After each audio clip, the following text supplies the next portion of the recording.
p.m. on the clock, Hongi with you in the afternoon half of Tracks Momentum. Today, Tuesday, 29 September 2015, bringing you right now yet another interview. And switching gears right now, earlier on, of course, we talked about a Eco Film Festival that's happening next weekend. And now we switch gears to talk about something I think that sometimes we, as a nation, I think we may just slightly take for granted because it's generally perceived that Malaysia as a whole is quite a safe country, barring some recent natural disasters, which is a bit worrying. And in conjunction with that as well, today's topic of how we should be more prepared as a nation, civil preparedness. You're talking about this subject, very, very interesting and very important, I think, at this point in time. But first of all, welcoming my special guest for the hour, Assistant Commissioner of Civil Defence, Tuan Haji Norhafifi Haji Ismail. Welcome, sir. How are you? Fine, thank you. It's good to have you here. Thank you for taking the time out today.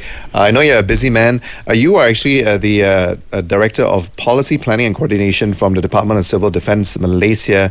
And it is a big responsibility, isn't it? So it's good to have you here, and thank you so much for your time, sir. Yeah, thank you. Nice meeting you. Nice to meet you as well. Now, we talked about civil preparedness, and I explained it, Tuaji, in the way that I could understand myself. But yeah, maybe we could have it from you. Tell us a bit. How would you define civil preparedness, sir?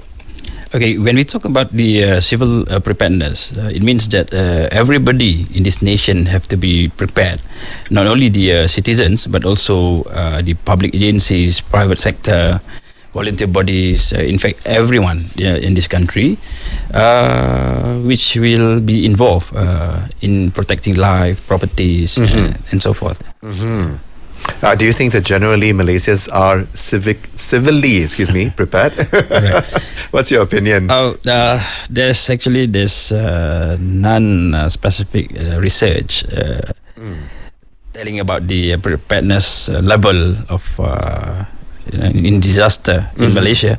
But anyway, there are a few survey done by universities telling that Malaysia citizens are not that very well prepared. They are aware that disasters are happening around, but the level of preparedness is not that up to the level whereby they can take actions or respond on their own. Right, and I think it's quite common. I mean, talk about a country like ours, generally, in the past year, Taji, good weather all around. Right. Recently, of course, we've seen some natural disasters in Sabah, etc. And overall, in terms of safety and peace, overall, we have it lucky, isn't it? So just like a lot of different countries, Tuan Haji, who are in the same mode, where we are quite blessed to have a general peace and security all around. Sometimes we take it a bit for granted again. So that's the thing. Right. But we talk about this. It's basically in times of war, a disaster, and also this emergency situation. Right.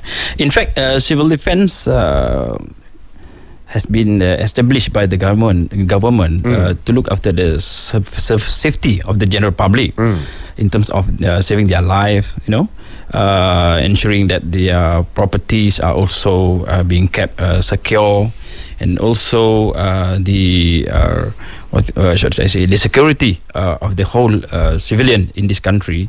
And in fact, under the Civil Defence Act 1951, under Section 32C, the Department of Civil Defence are the only agencies which train the general public. And in fact, it's not only in Malaysia, but throughout the world, where countries have a civil defense organization. Some countries call it as a civil defense organization, and some they call it as civil protection agencies.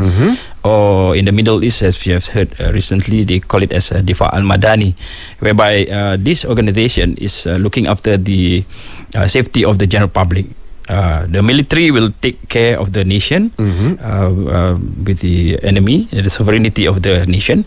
The police will look after the internal security, whereas the civil defense is looking the safety of the general public. Of the general public. Right, so that's like pretty much every one of myself, all the listeners almost virtually, listening out there. Is there a difference between civil preparedness and disaster preparedness? Is there are those related concepts? When we talk about disaster preparedness, it refers to the initiatives taken by or to prepare the public in terms of decreasing the impact of disaster. We cannot stop the disaster, but we can reduce the impact of the disasters to the general public.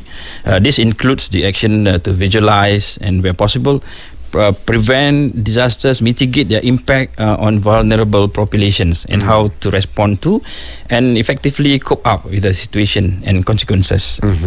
Now, earlier on, a couple of minutes back, you were saying that essentially our level of preparedness is at most moderate. At most, maybe depending on who and who we're talking about. And majority of Malaysians, well, I have to admit also, Tuan Haji, I mean, like, I wouldn't really know what to do. I mean, in terms of when a disaster strikes, I mean, how are we going to do that? You know, there's lives in store, and as well as the important things that we also have, our properties, etc., etc. In Malaysia, what are the reasons you think, Tuan Haji, that the level of preparedness is not as high as it could be? Majority of the Malaysians lack of knowledge in disaster preparedness. Therefore, they are not prepared in taking preemptive action for the disaster that will happen. Disaster preparedness knowledge to some extent will help us to save our precious life and important documents, at least. In Malaysia, I think the level of preparedness is not very good because lack of fund for training to conduct disaster preparedness and the readiness of the local community. Not only that, you know, Malaysian citizens are too dependent sometimes on the authority whenever any disaster happens. They should be having the sense of awareness and agency in themselves to prepare early in advance to be firm in facing the disaster. They don't have to wait the government to come and assist them. The community itself can take actions among themselves, to lessen the impact of the disaster. It's a good idea, in fact, take actions to the one hand, since we are talking about civil society, talking about the average Malaysian, including me, you, etc., etc. So, of course, we're going to take a quick break right now. On return from it, we're going to have Tuan Haji advise us on how to, or the tips, suggestions on how, what to do in terms of when a disaster strikes, etc., or a crisis strikes. So, definitely you want to stay tuned and find out more. I am learning myself right here on Tracks Momentum's interview of the hour. Stay tuned and keep it right here on Tracks. Tracks Momentum is calling you with you in the interview of the hour right now with Assistant Commissioner of Civil Defence, Tuan Haji Norhafifi Haji Ismail, who joins me to talk about this very important concept that we all should learn more about, which is civil preparedness as well as disaster preparedness. Just in case, we're put in a situation which we will never know when things may strike, And I like this section because I get to learn on some tips and suggestions on what we have to do during and after a disaster or even during a crisis, Teach us, Tuan Haji, on what should we do? What are some tips and suggestions? Okay, before any disasters happen, the most and important thing is to prepare yourself with the essentials item. Where if the disaster happen, you just grab this bag. All the essential things are already in that bag. Prepare this emergency bag, which you can have the the checklist as all the important things, especially your important documents. When should we pack the bag? Is there? It's before any disaster, or even you should have this bag available at all the time. And you should inform your family that this bag is put here, and if anything's happen, don't take other than this bag. Okay, so all households should actually have this bag. Yes, Which I'm sure many households don't at the moment. So I think like myself, I've got 2 bags actually. Which I put all the essential items for my own survival, and the other thing is my document. I've got a lot of documents whereby I put in a plastic bag, and also the bag are waterproof, so that whenever I have any disaster, I can just grab these 2 bags and then take it out from the house. Okay, so it's generally a good practice to have that, isn't it? Okay, so we should prepare an emergency bag for before any disaster strikes, which means everybody should have one. And then already. besides having this emergency bag, or Malaysia call it as a drag bag, you just drag the bag out whenever times permit you. Right. The other thing is to know where is your assembly area. Whenever a disaster happen, if you know where is the designated assembly area, then you go to that place. No other places that will be safe beside this assembly area, which has been designated earlier. Whenever disaster happen, then you run or assemble yourself with the others at this specific particular area. Are these this relocation, not the relocation center, excuse me, these gathering places, right, assembly area, assembly areas, are they always fixed, or do they depend on what we're dealing with? It is fixed actually. Before designating any place as an assembly area, we have to take into consideration a few factors. One, it must be away from the disaster. It must be a very wide area whereby not only you can assemble there, it's also your neighbors, your friends, all of that. And then besides that, this area has been put as a standby area whereby the authorities will come and pick you up. This is the assembly area. Normally, when in a housing area, there will always be a field when there's a space where you can gather yourself there, and then the authorities will come with a truck or whatsoever and take you and evacuate you from the area. Right, and safely. typically it's like the biggest padang in the in the neighborhood. Usually, right. That is the assembly area. Okay, and the other one is know the emergency number. This is very important. And now we have the One Nation One number, that is the 999. Previously we have several numbers, but do remember this number, the 999. Yeah. Yeah, and it's also important to remember that it is now all in one number. One number. 999, 999. Yeah. And also when the disaster happen, you have to visualize the surrounding area, what will happen next, and be alert. If you have the small radio set with a battery, you can also tune to any of the channel if there is any emergency announcement made by the authorities. Yeah, and then bring along your emergency bag. To this area, turn off all the electricity supply and gas supply in your house. Make sure all families members are out of the house. If possible, do the head count. And then lock all doors and windows before leaving home. Inform your neighbors if you are away, and be prepared to move out to the evacuation center. You must be prepared psychologically that you will be leaving your house and stay at a safer area, and then the authorities will evacuate you and look after you at the evacuation center. Yeah, that is during disaster. That's the procedures to follow. Yeah. Right. And speaking of, one of the key things that I think you've brought to our attention, sir, is actually on the emergency bag. Yep. Where we have emergency tools, things that we have to have with us. Yeah. Now, what are these tools and these things? If I can list it out here, the most important thing is the clean water. That is most important thing. The first 3 days normally, especially when floods happening, you are subject to no water at all sometimes because water has been drained out with the flood. So it's very hard to find clean water. So if you can put 2-3 bottles in the bag, they will be fine. And then the food that can last long. Say like dried food, dry rations. Don't put any wet vegetables or fish, in your bag, because it will be destroyed later. And then if you have any medicine, this is important for those who have medical, advice from the doctor. Don't forget to bring along your medicines. And then clothing, a very simple one, clothing and toiletries, your personal hygiene toiletries, and then battery powered radio. This is important because you want to listen to the announcement made by the authorities, and then a small torchlight. Okay, you can get anywhere in the market by 10 ringgit. This is important because the flashlight can be also used as SOS.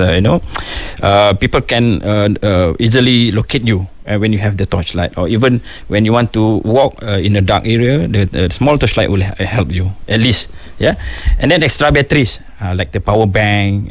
Sometimes nowadays people are carrying every day wherever they go the power bank so that they can recharge their handphones. So that they can still use their handphone for communication. And then whistles. Yeah, if you have whistles, put it in your bag, because this can attract the what do you call that, the authorities, or even you can get help from your friends. If you cannot talk, because whistles can be heard very far from far away, rather than you shout. Right. And then a small knife, rope, lighters, and candles. This is also important items that should be in your bag. And like I said before, the documents that like your birth certificate, your IC, put it in a plastic bag so that it will not wash away by the water. So in the case of this, there's no point in basically carrying a wallet, isn't it? No. Right? I didn't think so. Yeah. Even money is not that valuable enough during this time. That's right. Yeah, that's definitely a key points to keep in mind. Yeah. Okay, we're going to take a quick break and then return for one last segment with my special guest at the moment, who is the Assistant Commissioner of Civil Defence, Tuan Haji Norhafifi Haji Ismail, who is the Director of Policy Planning and Coordination from our Department of Civil Defence Malaysia, as part of the Ministry of Home Affairs. Yeah. Stay tuned, and we'll be right back with one more segment.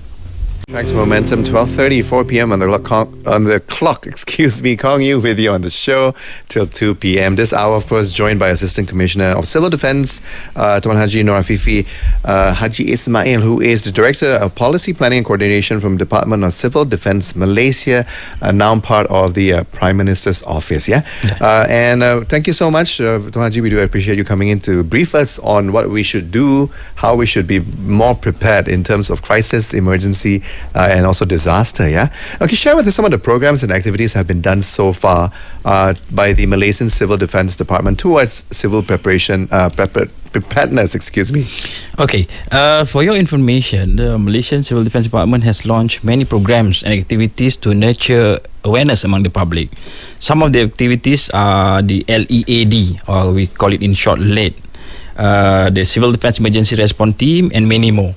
LED, as I said, stands for Local Engagement Approach on Disaster. So far, we have trained about 2.8 million of people, and we are targeting to train at least 20% of the local population in Malaysia, which is about 6 million people.